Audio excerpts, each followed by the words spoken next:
দুই সপ্তাহ পর এইচএসসি ও সমমানের পরীক্ষা। এদিকে দেশে করোনা ভাইরাসের প্রকোপ খুব দ্রুত বাড়ছে। করোনা ভাইরাস প্রতিরোধে স্বাস্থ্য অধিদপ্তরের ১১ দফা নির্দেশনা দেওয়া হয়েছে। এখানে স্পষ্টত বলে দেওয়া আছে যে কোনোভাবেই জনসমাগম করা যাবে না। জনসমাগম এড়িয়ে চলার জন্য প্রথম নির্দেশনা দেওয়া হয়েছে। এছাড়াও বিস্তারিত কি কি আলোচনা করা হয়েছে, ফুল ভিডিও রয়েছে এখানে। সো এটা পর্যালোচনা করে আমরা জানিয়ে দেব যে এইচএসসি পরীক্ষা নিয়ে তোমাদের কি কি সিদ্ধান্ত আসতে পারে, এইচএসসি পরীক্ষায় পেছানোর সম্ভাবনা কতটুকু। বিস্তারিত জানার জন্য সঙ্গেই থাকো। যারা এখনও আমাদের চ্যানেলটিকে সাবস্ক্রাইব করনি তারা এখনই সাবস্ক্রাইব করে রাখো, তাহলে শিক্ষা সম্পর্কিত সকল তথ্য এবং পরামর্শ সবার আগে পেয়ে যাবে। প্রিয় শিক্ষার্থীরা, তোমরা যারা চলতি বছরের এইচএসসি ও সমমান পরীক্ষায় অংশগ্রহণ করবে, তোমাদের মনে এখন একটাই আতঙ্ক যে পরীক্ষা কি ২৬ জুন থেকে শুরু হবে, নাকি পেছানো হবে, নাকি পরীক্ষা স্থগিত হবে। এই ধরনের নানা ভয়, নানা আতঙ্ক, নানান চিন্তা মনের মধ্যে ঘুরপাক খাচ্ছে। এতে করে তোমরা প্রস্তুতি ঠিকমতো নিতে পারছো না। সো তোমাদের মনের অবস্থা আমরা বুঝতে পারছি, এজন্যই সর্বশেষ আপডেট আমাদের কাছে যা আছে সেটাই তোমাদেরকে যথাসময়ে জানিয়ে দেওয়ার চেষ্টা করছি। সো তোমরা জানো যে দেশে করোনা পরিস্থিতি খুবই ভয়াবহ অবস্থা ধারণ করছে।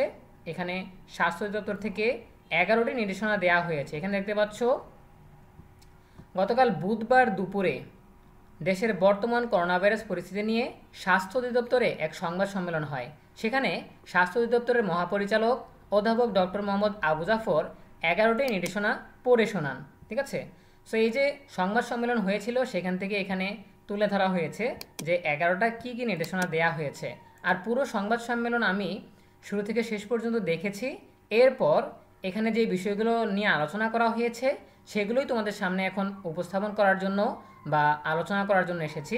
এখানে দেখতে পাচ্ছ রাজনৈতিক সভা সমাবেশ পরিহার, অর্থাৎ জনসমাগম পরিহার করতে বলা হয়েছে। আর আরও বলা হয়েছে আলোচনা করে এইচএসসি পরীক্ষার বিষয়ে সিদ্ধান্ত নেওয়া হবে। যেহেতু এখন শিক্ষা মন্ত্রণালয় এবং অন্যান্য মন্ত্রণালয়ে ঈদের ছুটি চলছে, ঈদের চলমান ছুটি শেষে যখন মন্ত্রণালয়ে আবারও কার্যদিবস শুরু হবে তখনই কিন্তু এই বিষয়গুলো নিয়ে আলোচনায় বসবে। স্বাস্থ্য মন্ত্রণালয় এবং শিক্ষা মন্ত্রণালয় যৌথ আলোচনার মাধ্যমে তোমাদের এইচএসসি পরীক্ষার বিষয়ে সিদ্ধান্ত নিবে।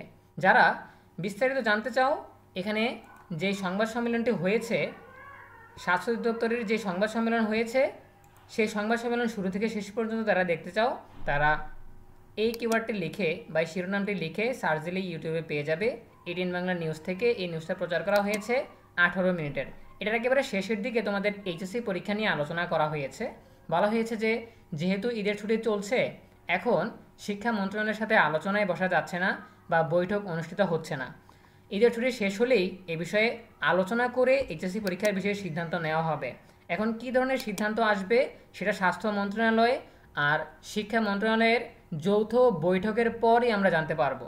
ঠিক আছে। সো তারপর আমরা যদি আগে থেকে কোনো আলোচনা বা কোনো প্রেডিকশন পাই অবশ্যই তোমাদেরকে জানিয়ে দিব।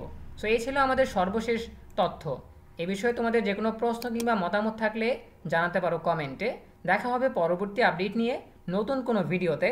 সেই পর্যন্ত তোমরা সবাই ভালো থাকো, সুস্থ থাকো, নিরাপদে থাকো এবং সবসময় ইএনইউবির সাথেই থাকো। তোমাদের সকলের জন্য রইল অনেক অনেক শুভকামনা।